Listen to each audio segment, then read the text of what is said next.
Kasus pencabulan di SMA Selamat Pagi Indonesia, SPI, jadi sorotan publik belakangan ini. Bagaimana tidak, seorang motivator atau guru yang seharusnya menjadi sosok malaikat bagi para siswanya untuk meraih masa depan gemilang, justru malah menjadi predator seks yang buas dan menghancurkan masa depan para siswa yang dicabulinya.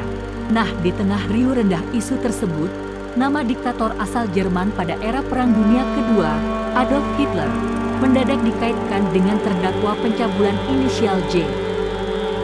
Cara-cara Adolf Hitler mendoktrin rakyat Jerman lewat ideologi Nazi dikaitkan dengan terdakwa pencabulan di SMA SPI.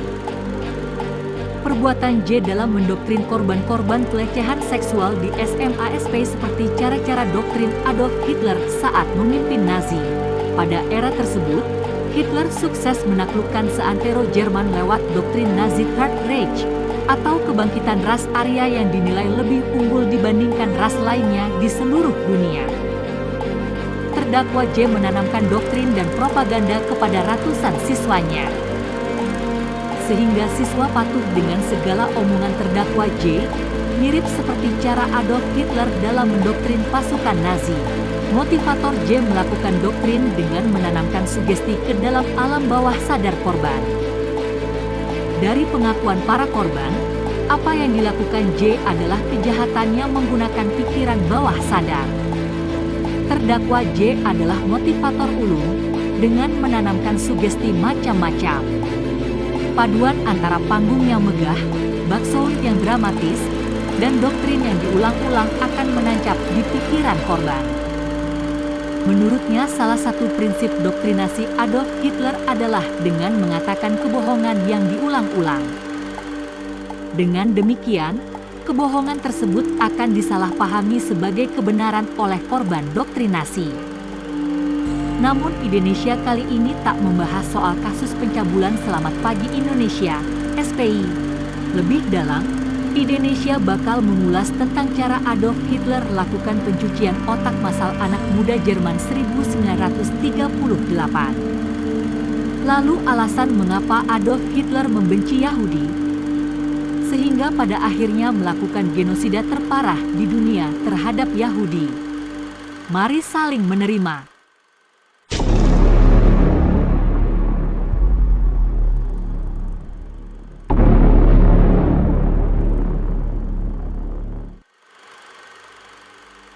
Adolf Hitler merupakan seorang diktator Jerman dari Partai Nazi yang berambisi menguasai Eropa pada tahun 1933. Hitler adalah kanselir Jerman yang menjabat hingga 30 April 1945. Adolf Hitler sering dikenal sebagai seorang anti-Yahudi serta anti-komunis, terutama pada Uni Soviet.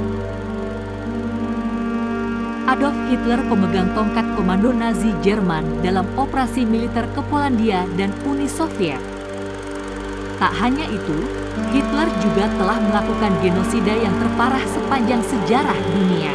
Genosida tersebut dikenal sebagai Holocaust, pembantaian terhadap kaum Yahudi di kamp-kamp pemusnahan.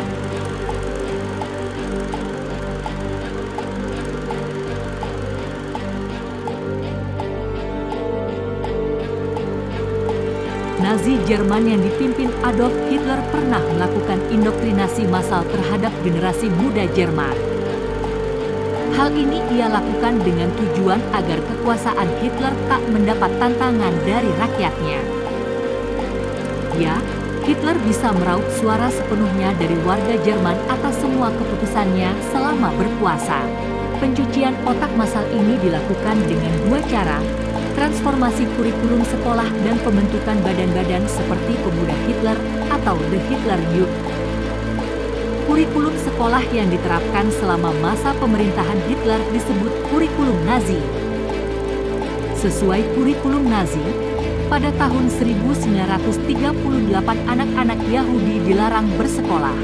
Guru dengan pandangan politik yang bersaing disingkirkan. Perempuan didorong untuk mulai menghasilkan anak daripada mengajar mereka. Nazi mempersiapkan anak-anak sekolah dengan memperbanyak pendidikan jasmani. Tujuannya agar mereka siap bertarung dan berkembang biak dengan lebih baik.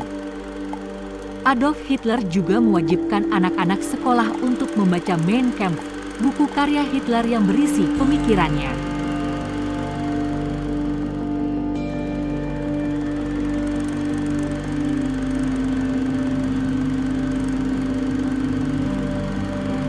Menurut buku Lenin, Stalin, and Hitler, The Age of Social Catastrophe karya sejarawan Robert Galatelli, Adolf Hitler terkenal dengan pandangan antisemit atau anti-Yahudi.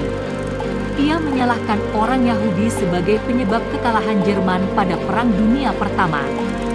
Bagi Adolf Hitler, hasil perjanjian Versailles sangat merugikan Jerman kala itu.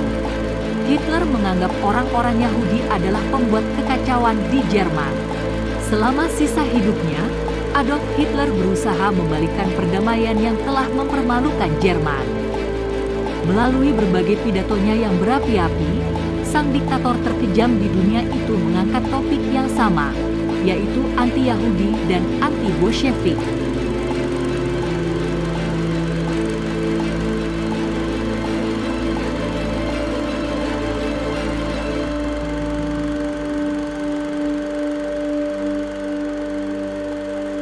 Adolf Hitler secara tidak langsung memerintahkan militer Jerman untuk membangun kamp pemusnahan. Kamp pemusnahan itu digunakan untuk mengeksekusi mati tahanan Nazi, terutama orang Yahudi. Kamp pemusnahan paling besar yang dioperasikan Nazi Jerman adalah Auschwitz-Birkenau. Auschwitz-Birkenau terdiri dari 3 kamp utama dan beberapa subkamp. Dalam kamp pemusnahan ini terdapat sejumlah kamar gas dan krematorium, tungku pembakaran mayat untuk mengeksekusi para tahanan. Bagaimana menurut kalian?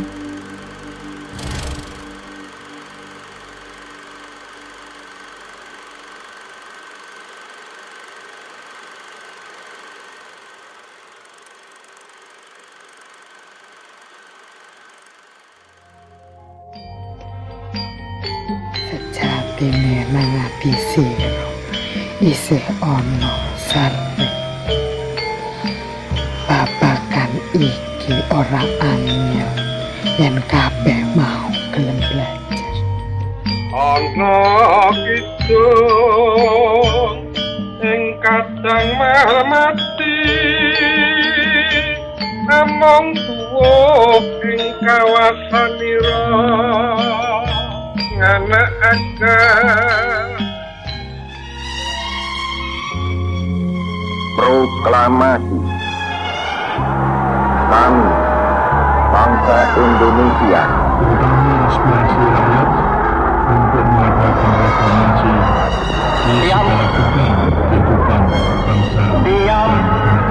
Saudara-saudara, di dalam pertempuran yang lampau, kita sekalian telah menunjukkan bahwa rakyat Indonesia di Surabaya, pemuda-pemuda yang berasal dari Maluku, pemuda-pemuda yang berasal dari Sulawesi, pemuda-pemuda yang berasal dari maka segala pihak pasti mempunyai keyakinan